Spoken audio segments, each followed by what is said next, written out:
빛이 장막을 스칠 때 제1부 경계의 울림과 내면의 뿌리, 아직 어둠과 새벽이 구분되지 않는 시간, 세상은 무채색의 장막을 들이운다. 모든 소리는 눌리고 시간은 멈춘 듯 흐르지 않는다. 나는 그 아래에서 문득 삶의 본질도 저와 같다는 생각을 한다. 분명히 존재하지만 손에 쥘 수 없고 모든 것이 시작되기 전 아무것도 정해지지 않았던 그 경계선에서 무언가가 조용히 태어난다. 말이 없고 이름이 없으며 선명하지 않으면서도 절대적으로 실존하는 무엇. 그것은 사물의 실루엣이 아니라 존재의 기운이다. 그 시작은 소리가 아니다. 향기도 아니며 감정도 아니다. 오히려 무언가를 인식하기 직전의 낌새, 몸속에 맺히는 불분명한 울림이다. 그것은 바람이 머물렀던 자리에 남는 떨림 같고 손끝에서 느껴지는 아주 미세한 진동 같으며 막 태어난 아기의 숨결처럼 생경하지만 익숙한 어떤 것. 나는 그것을 첫 김이라 부른다. 설명할 수 없고 붙들 수 없지만 반드시 지나가야만 하는 길목의 징후다. 초등학교 시절 운동장에서 아무도 없는 정오에 서 있던 기억이 있다. 햇살은 강렬했지만 그늘은 짙었고 나는 그 경계에 서 있었다. 몸은 따뜻했지만 마음은 차가웠고 눈은 열려 있었지만 보는 것은 흐릿했다. 마음은 텅 비었고 동시에 가득 찬 듯했다. 이유 없이 울고 싶던 그 순간은 어떤 울림이 내 안에서 균열을 만들어냈기 때문이었을 것이다. 삶의 순간은 종종 그처럼 무언의 충만으로 찾아온다. 설명 없이 다가오고 거부할 수 없으며 받아들이지 않으면 머물지 않는 어떤 흐름. 그것은 감정의 파도 이전의 조류, 생각이 붙기 전의 진동이다. 나는 그날 처음으로 있음과 없음 사이의 틈에서 살아있다는 것을 느꼈다. 사람들은 흔히 삶을 올라가는 계단에 비유한다. 위로 향하는 직선의 도상에서 각 단계를 지나면 새로운 고지에 도달한다고 믿는다. 하지만 나는 삶을 정원이라 느낀다. 뿌리는 보이지 않고 꽃은 기다림을 알아야 피어난다. 정원에서는 직선이 없다. 방향도 없고 목표도 없다. 다만 계절이 있고 순환이 있으며 기다림과 죽음 그리고 되살아남이 있다.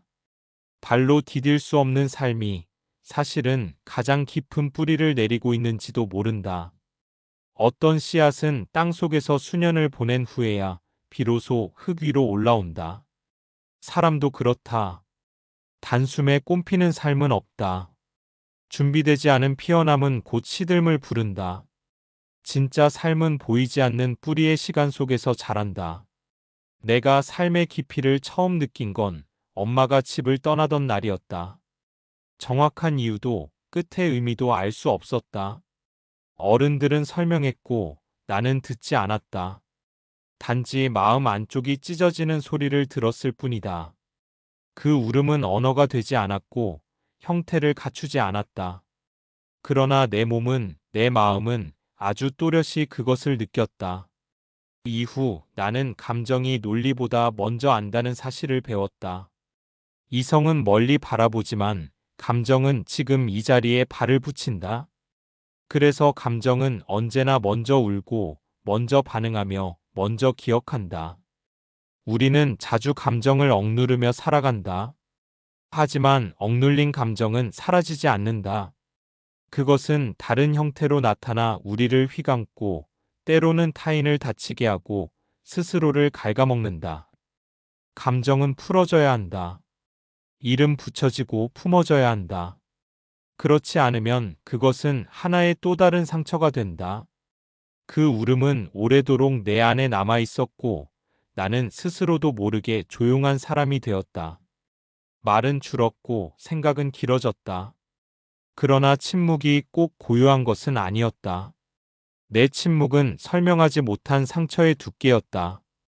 침묵은 감정의 축적이고 말해지지 못한 말의 무게였다. 어릴 적 나는 침묵으로 저항했고 침묵으로 애원했다. 말하지 않는다는 것은 아무 말도 없다는 뜻이 아니다. 오히려 말보다 더 많은 의미를 담고 있다. 어떤 침묵은 울음보다 크고 고함보다 격렬하다. 나는 나의 침묵을 통해 나 자신을 지켰고 동시에 숨겼다. 하지만 어느 순간 그 침묵 안에서 나 자신을 잃었다. 청소년 시절 나는 몇 번의 선택 앞에서 오래 머뭇거렸다. 친구들은 빨리 결정했고 나는 늦었다. 하지만 나의 느림이 결국 더 정확한 길로 나를 데려갔다. 속도가 아니라 방향이라는 말을 나는 삶으로 배웠다. 빠른 선택은 종종 깊이를 놓치게 한다.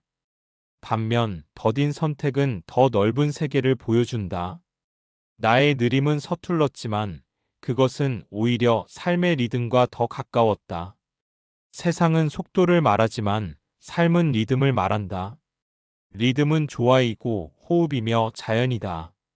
나는 그때부터 늦음에 대한 두려움을 내려놓았다. 늦음은 결코 뒤처짐이 아니며 오히려 더 넓은 자리에서 삶을 바라보게 하는 하나의 통로임을 알게 되었다. 나는 때때로 사물과 이야기를 나눈다. 오래된 벤치에 앉아 있으면 나무의 등줄기에서 무언가 전해진다. 나는 여전히 여기 있다. 그것은 어떤 인간보다 묵직한 위로가 된다. 벽돌 하나에도 나무의 옹이에도 창문을 가로지르는 그림자에도 이야기가 있다. 우리는 그 이야기를 듣지 못할 뿐이다. 사물은 떠들지 않지만 기억한다. 누군가 앉았던 자리에 남은 열기, 손길이 닿았던 나무의 반짝임, 햇살에 변색된 오래된 간판. 그 모든 것은 세월의 언어다. 나는 그 언어를 듣기 위해 멈춘다. 멈춤은 단절이 아니라 진입이다.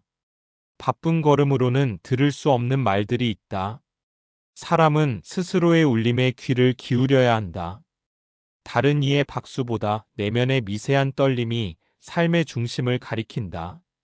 그것은 아주 작게 시작하지만 진실은 언제나 낮은 목소리를 타고 온다.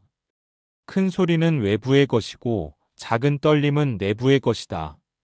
우리는 타인의 평가와 인정에 길들여진 나머지 자신이 진동하는 소리를 놓친다. 하지만 진짜 길은 그 미세한 떨림을 따를 때 열리기 시작한다. 그것은 누군가에게 보일 필요가 없는 길이며 단지 있음만으로 충분한 길이다. 빛이 장막을 스칠 때 제2부 반응 넘어 고요한 존재의 자리.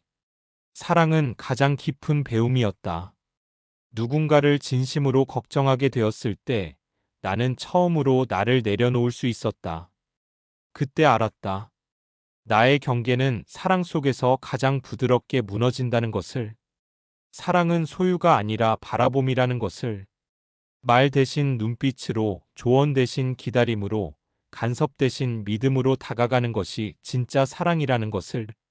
어느 겨울날 나는 눈 내리는 산길을 걷고 있었다. 발자국이 쌓이자 문득 되묻는다. 지금 걷고 있는 이 길은 정말 내가 고른 것인가? 삶의 경로는 자주 외부에서 흘러온다. 하지만 선택은 언제나 내 발바닥에 묻는다. 눈 위의 발자국은 금세 덮이지만 걷는 자의 발에는 기억이 남는다. 삶은 그리하여 어디로 갔는가 보다 어떻게 걸었는가를 남긴다. 나의 스승은 말수가 적은 분이었다. 그는 질문 대신 눈빛으로 답했고 나를 혼내는 대신 손을 잡아주었다. 그 한 번의 손길이 수많은 말보다 오래 남았다. 언어보다 깊은 언어가 있다. 그것은 침묵이며 따뜻한 시선이며 부드러운 숨결이다. 그런 언어는 기억 속에 오래 머물며 때론 우리가 지쳐 있을 때 불쑥 나타나 다시 길을 걷게 한다.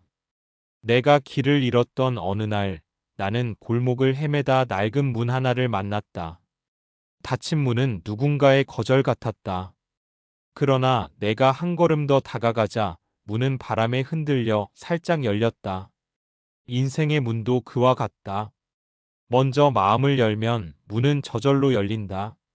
외면당했다 여겼던 순간조차 다시 한번 용기 내면 다른 모습으로 다가온다. 문은 사실 닫혀 있었던 것이 아니라 나의 눈이 닫혀 있었던 것이다. 나는 삶이 무너지지 않는다는 것을 알게 되었다. 무너지는 것은 늘 삶에 대한 내 생각이다. 그러니 실패는 삶이 아니라 기대에 대한 붕괴일 뿐이다. 기대가 무너지면 우리는 고통스럽다. 그러나 동시에 자유롭다. 우리는 기대 없이 삶을 보지 못했기 때문이다.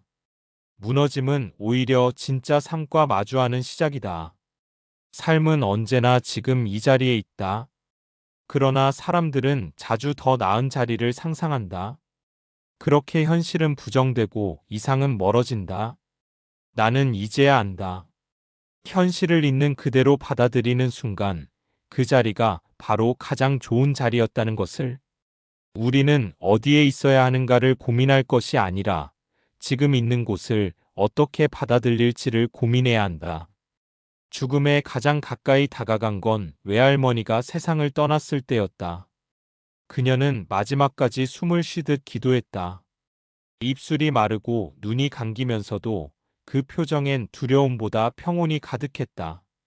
나는 그녀의 입술에서 떨어지던 짧은 숨결 안에서 모든 인생이 녹아있다는 걸 보았다. 죽음은 끝이 아니라 긴 여행의 귀환이었다. 그것은 이별이 아니라 하나로 녹아드는 변형이었다. 그날 이후 나는 누군가의 숨결을 더 자주 듣게 되었다. 말이 아닌 호흡을 듣는다는 건 그 사람의 살아있는 증명을 함께 느끼는 일이었다. 사랑하는 사람의 가슴이 오르내리는 것을 바라보는 순간 우리는 존재의 리듬을 함께 겪는다. 존재는 호흡이다. 의식도 감정도 신념도 아닌 단지 숨쉬고 있다는 그 사실만으로도 삶은 충분하다. 나는 꿈을 자주 꾼다. 꿈속에서 나는 자주 길을 잃고 때로는 하늘을 걷는다. 현실보다 더 명확한 어떤 상징들이 꿈을 가득 채우고 나는 그 상징들을 따라 어딘가로 이동한다. 꿈은 나에게 삶의 잔상이며 마음의 반영이다. 잠든 사이조차 내 마음은 나를 놓지 않는다. 무의식은 또 하나의 나이며 내가 외면한 나의 진실이다. 슬픔은 머무는 법을 안다. 기쁨은 자주 떠나고 분노는 타오르다 사라지지만 슬픔은 조용히 옆에 앉아 있다. 말 없이 요구 없이 다만 함께 있으려 한다. 때로는 아무 말 없이 다만 존재만으로도 위로가 된다. 나는 이제 슬픔과도 대화한다. 내가 여기 있다는 건 내가 아직 무언가를 사랑하고 있다는 뜻이겠지. 나는 거절당한 순간보다 거절한 순간이 더 오래 남았다. 누군가를 밀어낸 기억은 종종 죄책감이라는 형태로 내 삶에 그늘을 드리웠다. 그래서 나는 이제 판단보다 이해를 먼저 꺼낸다. 이해하려고 하지 않아도 좋다. 다만 판단하기 전 한 걸음 멈추는 것. 그것만으로도 타인을 살리고 나를 살릴 수 있다. 하루하루는 쌓이지 않는다. 쌓이는 건 그것을 바라보는 나의 시선이다. 기억은 사건이 아니라 그때의 나의 눈이다. 같은 날도 다르게 기억되는 이유다. 그래서 우리는 기억을 정정하려 들기보다 기억하는 나를 이해하려 애써야 한다. 기억은 거울이 아니라 시선이다. 나는 가끔 식물에게 말을 건다. 특히 말을 걸지 않아도 잘 자라는 나무를 보며 스스로에게 묻는다. 나는 말이 많아서 자라지 못하는 건 아닐까? 침묵은 성장의 조건일지도 모른다. 물은 소리 없이 뿌리를 적신다. 빛도 소리 없이 잎을 키운다. 가장 깊은 변화는 침묵 속에서 일어난다. 하늘을 보는 일이 많아졌다. 예전엔 늘 땅만 보고 살았는데 지금은 틈만 나면 하늘을 올려다본다. 하늘은 변함없지만 바라보는 나의 자세는 달라졌다. 그래서 하늘은 늘 새롭다. 하늘을 올려다본다는 건 내 안에 여백이 생겼다는 뜻이다. 더는 바쁘게 움직이지 않아도 되는 순간 우리는 비로소 위를 본다. 나는 스스로를 용서하는 법을 배우고 있다. 그동안 미뤄둔 말, 하지 못한 행동, 외면한 감정. 그 모든 것들을 하나하나 품어주고 있다. 용서란 있는 것이 아니라 받아들이는 일이다. 그래도 괜찮다. 그 말은 누군가에게가 아니라 내 안에 나에게 건네는 인사다. 사람을 이해한다는 건 그 사람의 이유 없는 행동까지 포용하는 일이다. 나도 이유 없이 울고 웃고 침묵했던 적이 있다. 그 기억이 나를 이해하게 만든다. 이해는 논리가 아니라 기억이다. 내가 이해받고 싶었던 순간이 나를 더 따뜻한 사람으로 만들었다. 나는 이제 덜 반응하려 한다. 세상이 소리칠 때 조용히 듣고 느리게 움직이는 연습을 한다. 반응이 줄어들수록 내면은 더 깊어진다. 덜 말하고 더 느끼고 덜 판단하고 더 바라본다. 그리하여 나는 더 이상 살아내려 하지 않고 사라지도록 맡긴다. 마음이 복잡할수록 나는 차를 천천히 마신다.